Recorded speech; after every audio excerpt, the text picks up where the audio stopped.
Okay, part 3 of Renal and Vascular Pharmacology is going to take a look at the medications and the classification of antidotes. The objectives for this section are that you should be able to list the two mechanisms of action of anticoagulants, explain the correct route of administration for heparin, explain the mechanism of action of fibrinolytics, and describe the adverse effects of anticoagulant and fibrinolytic drugs. So first we're going to talk a little bit dealing with coagulation. If you remember, coagulate means to clump. So drugs that affect the coagulation pathway listed below here, which are anticoagulants, antiplatelets, and thrombolytics, are the mainstay of clot prevention. We either give them prophylactically prior to a thrombotic episode occurring, or we may use it to reduce the recurrence of thrombi in managing things like peripheral vascular disease or following a heart attack. So we're going to look at these today in two parts. We will look at the anticoagulants and antiplatelets kind of together. They're very closely related. And then we're going to take a look at what we call the thrombolytics or fibrin. So our anticoagulants or antiplatelets. What's the function of an anticoagulant? Anti means against, coagulant, coagulation, or that clumping. So the function of it is to prevent blood clots from forming, against the forming of clots. Common conditions where we might want to prescribe an anticoagulant, where we might have an issue that we're worried about blood clot or blood clot formation, would be coronary artery disease, whereby if someone has a clot, it may lead to a heart attack or an MI. A CVA, cerebrovascular disease, where we're worried about, or cerebrovascular accident, I should say, where we're worried that a clot may travel to the brain, causing what we commonly call a stroke or a brain attack. AFib, atrial fibrillation, where the top chambers of the heart do not contract very well. They kind of just fibrillate. They just sort of quiver around. Well, as a result, the blood can sit in that atrium for a little while and can start to coagulate. So that might be a place where we might need to have a fear of then a clot being passed from that atrium to the rest of the heart, and then either into the lungs or into the brain. Another one I can think of would be that of bed rest. Someone who is not able to get up and move around, who is either medically prescribed bed rest or physically cannot move around very well. Again, we know that movement of the muscles helps push blood around in the body. So if the muscles aren't moving, the blood is sitting, and again, blood that sits can coagulate. So those are some of the main reasons that we might see anticoagulants being prescribed. They really work in two different ways. They work in either by decreasing platelet aggregation or decreasing clotting factors. So let's kind of take a look at medication do the work of either decreasing coagulation or decreasing clotting factors. And there are two particular types of anticoagulants that we see prescribed most frequently, and that's the group of heparins and a group of medications that fall within the oral anticoagulants. Actually, it's one medication in particular. So first we'll look at heparins. Heparin is naturally occurring, and this is a big long word, mucopolysaccharide. It's in your text, so if you're having trouble writing it down, go ahead, pull it out of the textbook. It's a mucopolysaccharide, which it's a big chain of sugars. And interestingly enough, it was found in probably came out about 1928 when that was discovered, and it is extracted. It's found in the lungs and intestines of cattle and pigs. Okay, so you find it in lungs and intestines of cattle and pigs. Now, that's where it comes from. Now, if you think about this, it naturally occurs in lungs and intestines of cattle and pigs. If we would go and put that into our mouths and swallow it, it ends up down the digestive tract and into our stomach, where it's going to interact with stomach acid, gastric juices. Well, gastric juices will just destroy this polysaccharide, because what do gastric juices do? They break apart these sugars for further digestion. So as a result, because of the nature and the origin of where they come from, we cannot give heparin orally. It's just not effective. So we need to give it either by the intravenous or subcutaneous route. So this medication you should only see being given intravenous or subcutaneous. And that's what you should have found out kind of when you looked it up on your drug summaries too. Now, I'm hoping maybe you picked up what the antidote for this medication is on your drug summaries. If someone is receiving heparin therapy and we need to quickly reverse it, they need to go in for surgery. Or, for example, we use heparin. We heparinize patients when we're doing coronary artery bypass surgery. That is, when the blood is flowing through the bypass machine, we have to keep it from clotting. So we highly heparinize the blood as it's going through that machine. Well, someone's just had their chest cracked open and has had a lot of sutures and incisions in there. Now we're going to sew them back up and send them out.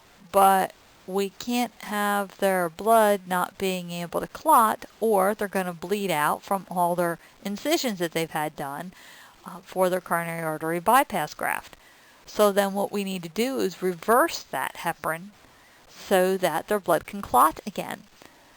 The antidote, or the reversal agent for heparin, is a substance called protamine sulfate. And protamine sulfate is what we give to patients whenever someone is on heparin and we need to quickly reduce that amount of heparin in their body and get their blood clotting again. The second of those anticoagulants then is the oral form. Ideally, IV or sub-Q get the blood level up fast. But, it's not the most convenient thing to be doing every day, giving yourself an injection. So we do have oral anticoagulants out there, and really we have one primary oral anticoagulant, and that's a drug called Coumadin, otherwise known as, the generic of it is Warfarin sodium. This again was a medication that was on your drug list. You may have discovered the origin as you were researching this medication, and it was actually a product of spoiled sweet clover. Now, think, how did someone discover that? Okay, well, where does clover grow? Other than my front yard. It grows in the fields.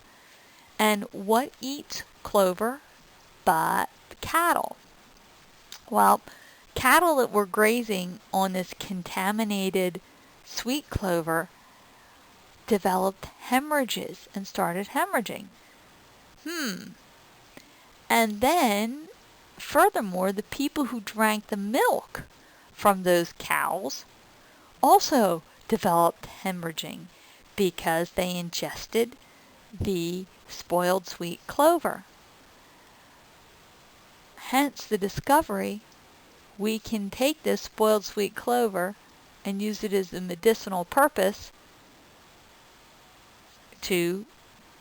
as an anticoagulant to decrease coagulation in the body. Coumadin, or warfarin sodium,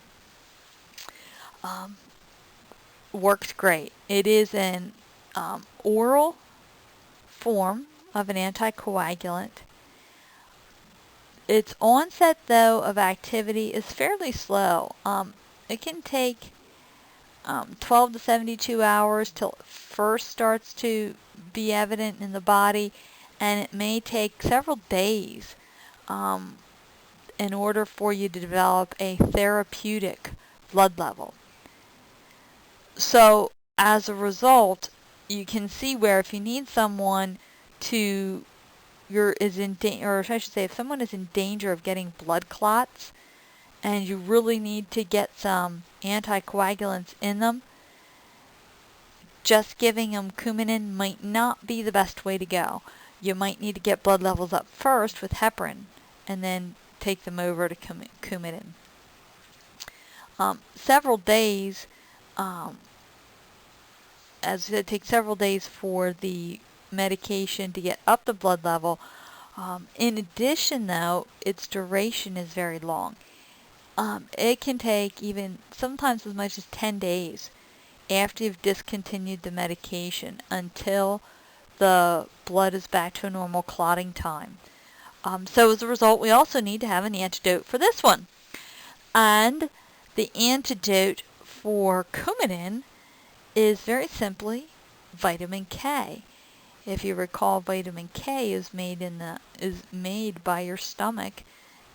So what we can do is we can give someone usually an injection of vitamin K or so, and that will hasten the duration of action of the medication and allow someone who may need to have a medical procedure or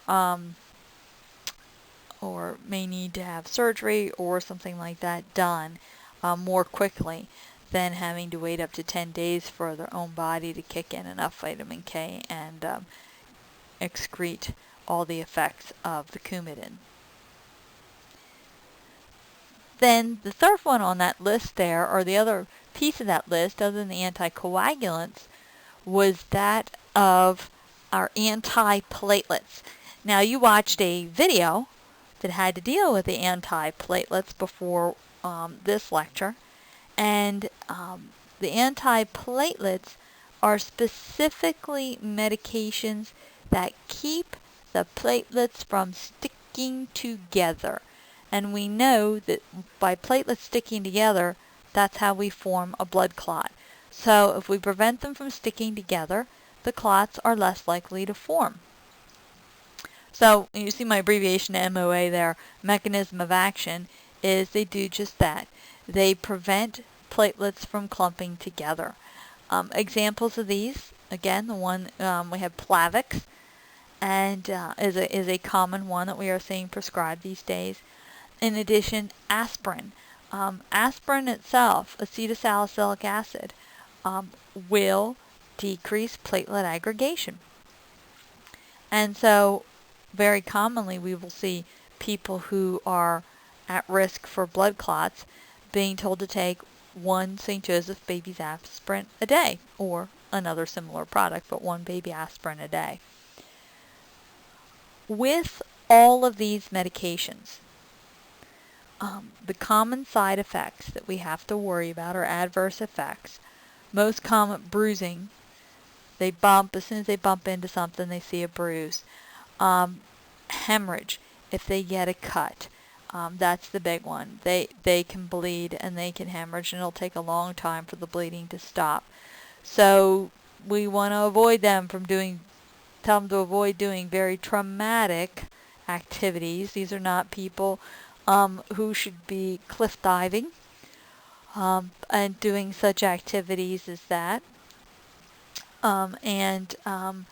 If they are injured in an automobile accident, we do have to get reversal agents into them to prevent systemic blood loss.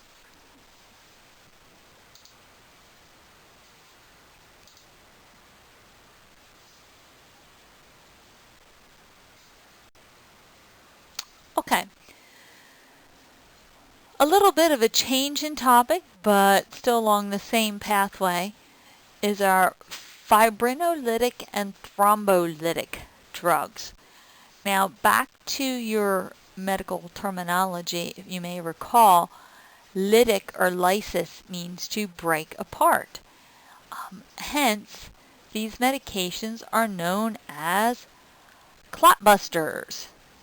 Okay, and these clot busters work by dissolving blood clots that have already been formed. They have enzymatic action that will go in and lyse or break apart thrombi, blood clots that are in the body. Some of the most common ones that you will see being used are urokinase, streptokinase, alteplase, tenecteplase, and retiplase. Note all of them end in ASE. ASE, you should recall somewhere back in your brain, enzyme. So all these medications are used when you already have a clot, and what you're going to do is you want to go in and break that clot down. They're most effective if they are given as soon as possible following the formation of the clot. So in the event that someone has a pulmonary embolus, a clot in their lungs, as soon as we can possibly give them this medication, the better chance we have of dissolving the clot and getting circulation back to that tissue that has been starved by the embolus. Major side effects that we see with fibrinolytics and thrombolytic drugs, the biggie, hemorrhage. You can see some other things like skin rashes, itching, nausea, headache, some aches and pains kind of things, but the big one is that of hemorrhage. So if you do have someone who has active internal bleeding, for example, then that would not be the time to give them a clot buster, because we actually want those people to get some clots forming so that they stop bleeding. If we give them the clot buster, they're going to hemorrhage even more. So that's our biggest risk with these medications. So, as a result, at the end of this, we have taken a look at drugs or medications that will prevent the formation of clots by as an anticoagulant or as an antiplatelet, and then we've discussed medications that will break up clots once they are formed, called fibrinolytic agents.